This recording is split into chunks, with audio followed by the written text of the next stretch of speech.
дар шаҳри Турсунзода дар баробари 11 муассисаҳои томактабӣ боз дар назди 89 муассисаи таҳсилоти миёнаи умумӣ наздики 1000 нафар кӯдакону наврасон таълиму тарбия мегиранд. баъзе муассисаҳои томактабие ки таъмирталаб буданду шароити хуб надоштанд, аз ҷониби мақомоти иҷроияи ҳокимияти давлатии шаҳри Турсунзода таъмири асосӣ намуда шароити хуб фароҳам оварда мешавад.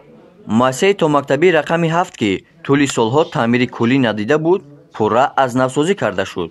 имрӯз дар ин муассиса дар 7 гурӯҳ 136 нафар кӯдакон ба таълиму тарбия фаро гирифта шуданд.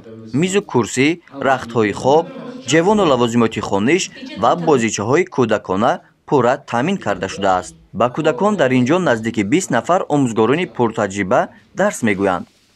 муассисаи томактабӣ муассисае мебошад ки фарзандонро аз синни хурдӣ ба муҳити зист, ба муҳити атроф, инкишофи нутқ ва дигар машғулиятҳо шиносу ошно мегардонад. аз ғамхориҳои роҳбари давлат бениҳоят миннат дорем, чунки шахси маорифпарвар ҳамеша дар ҳама баромадҳояш, дар ҳама суханрӯиҳояш таваҷҷӯҳи худро нисбат ба маориф мегардонад ва мо маорифчиёнро лозим меояд ки дар тарбияи насли наврас яъне ҷидду ҷаҳд намуда онҳоро дар роҳаи меҳнатдӯстӣ, хиштаншиносӣ, ватанпарварӣ, иззату эҳтироми якдигар, иzzati эҳтироми калонсолон тарбия намоем.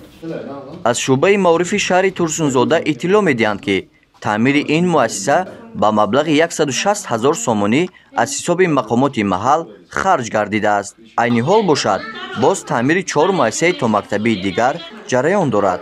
бояд гуфт ки барномаи давлатии рушди соҳаи тарбияи томактабӣ дар ҷумҳурии Тоҷикистон мутобиқи қонуни ҷумҳурии Тоҷикистон дар бораи маориф ва нақшаи татбиқи ислоҳоти соҳаи маориф таҳия шуда, вазифа ва роҳҳои асосии рушди соҳаи тарбияи томактабиро муайян мекунад.